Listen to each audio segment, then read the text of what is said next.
Hi everyone, please take note of the following disclaimer. Please note that this video is for informational, educational, and entertainment purposes.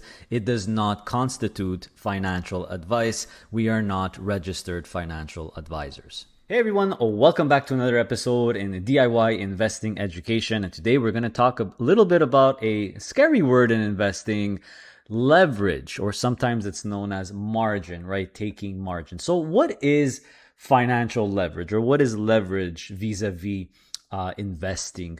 Well, I was looking for a term and I landed on Investopedia's website here.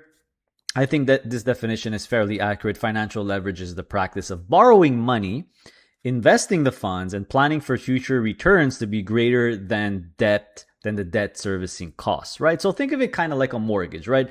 If you have a mortgage, well, guess what? You are borrowing money. That is considered leverage, right? You're leveraging your house to borrow the money and you're paying interest on it depending on interest costs, right? Which is different for everyone, which depends on the interest rate, of course, because you're basically putting a bet that your house will go up in value over time, right? So it's a similar concept. Now, I'm not going to really talk about doing it yourself, like borrowing money with your broker yourself here, although you could do that, and that's a whole other ball game. I really want to focus on ETFs that have leverage already included inside of them, right? Or leveraged ETFs.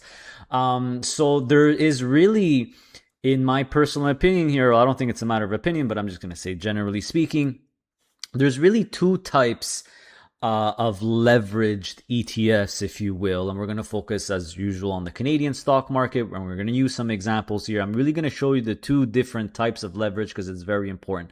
The first type of leverage is really what I like to call modest or light leverage, designed for long-term buy and hold investors. This is my opinion. So let's look at a few examples. Why do I say this? Well, let's look at a few examples here. So you have the Global X S&P 500 Index ETF, right? USSX. S&P 500, basically, no leverage whatsoever. They have a Global X Enhanced S&P 500 Index ETF. So really the same index. The stock symbol, just change that X to an L and you get the enhanced version. This one uses 25% leverage. So if you look at the description here, you see that through the application of light leverage, USSL provides 125% exposure to the performance of the S&P 500. So a couple of key things. Number one is to understand how much leverage, right? So 125%, it's basically 1.25x magnification, right? You're getting 25% more magnification up or down. So the leverage amount is very light. It's very modest. It's not like it's double or triple. It's 25%. So technically, you have 25% more risk, 25% more volatility, if you will. It's actually 25% more volatility.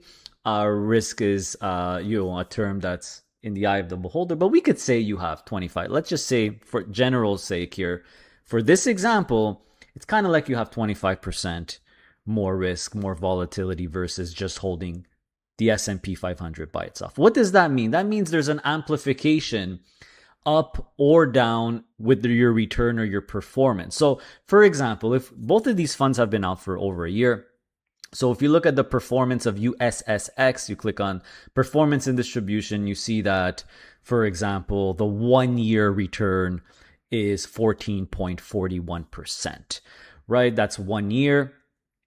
You see this is as of November 30th, 2025. Very important to understand the date. So if we look at the 1 year performance of the leverage version, you see that it's slightly higher. It's 16.87. So that's where this 25% amplification takes place. Now, one very important point, it's not going to be exactly 25% higher or lower because remember, there are leverage costs or borrowing costs. And this brings me to a very important point. This is actually Global X Canada here is borrowing the money. This is all happening within the fund. So they are borrowing, and this is cash leverage. It's regular cash leverage, right? It's nothing fancy using options and swaps. They're just borrowing the money 25% and to amplify. So you see that price that return performance. Of course, this is in a positive 1 year, right? It's a positive return, so it's amplified positively.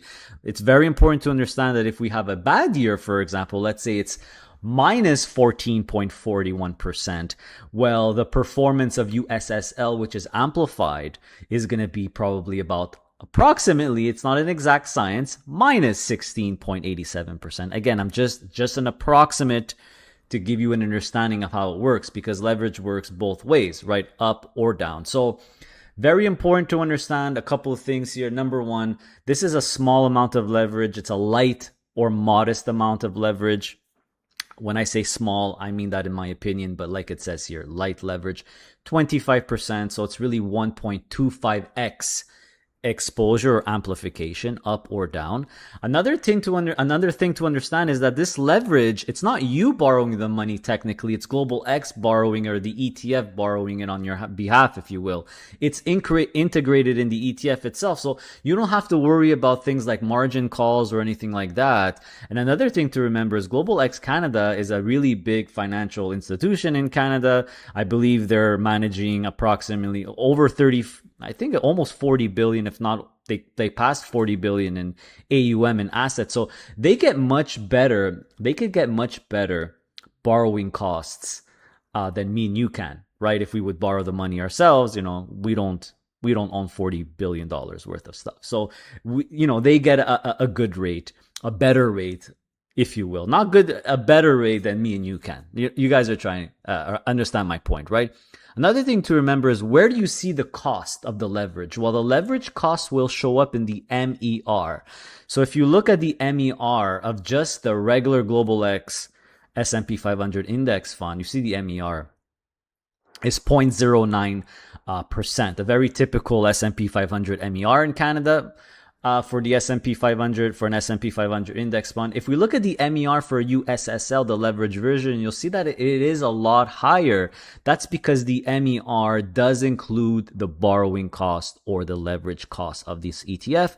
But again, remember that the performance, which we just saw, is after or is net of the MER. Right, so this is net of the MER. This is after the MER or the fee, all the fees are taken. So another example, if you want to look at the Global X S&P 500 covered call ETF, you have the unleveraged version here, USCC. If we look at, for example, the performance of 1 year, it's 12.02, so it's positive. So like you'll probably guess, the leverage version, the 25% leverage version, USCL, again, you'll see that here, 125%, right? It's 25%. Leverage is going to be slightly higher, 13.51. So again, it's not going to be exactly 25% higher, because there's leverage costs, there's borrowing costs as well. And again, if we look at the MER, you notice that it's going to be much higher than the non-leveraged one, because it includes the borrowing cost. So this is really the first type of leverage ETF you need to be aware of. My personal opinion here, this type of leverage, modest 25% leverage, and Global X has a lot of lightly leveraged 25% ETFs. They typically have enhanced in the title. Typically, you'll have the non-leverage version and then a leverage version. These are really designed, my opinion here, for a long-term buy and hold investor who wants a little bit of leverage, some amplification, who doesn't want to deal with borrowing the money themselves, and is okay with a higher risk, right? A higher volatility. You're getting 25% higher volatility. But the advantages are many, including over the long term potential amplified returns over the long term, no hassle, right? And of course, these institutions have most likely will get much better borrowing costs than me and you can. Now, the second type of leverage, this is where it's much higher amplification. So Global X Canada has a line of ETFs called the Beta Pro ETFs, and these ones are very highly leveraged, or much higher than 25%. Sometimes it's 3x, 2x, or 3x. That's, not 1.25x. A 2x would be 2x, right? It would be 200% leverage, not 1.25. It would be 2, and of course 3 would be 3x, right? So like it says here, this suite of ETFs is designed for Canadians seeking daily, short-term, tactical trading vehicles that are comfortable managing investments with higher risk potential. So these types of 2x, 3x, daily reset products, leverage products, they're typically designed for short-term traders, right? So it's a lot more leverage. And let's go through a few examples. For example, they have QQU, which is the NASDAQ 100 2X Daily Bull ETF here. So this essentially, one very important thing is that for this kind of leverage, it's typically not cash leverage. They typically use options and swaps and different things to get you that amplification. It's much more, obviously. So for example, if we're looking at the NASDAQ today, the NASDAQ's actually having a pretty bad day today. I'm filming this on the 17th. It's down about 1.68%.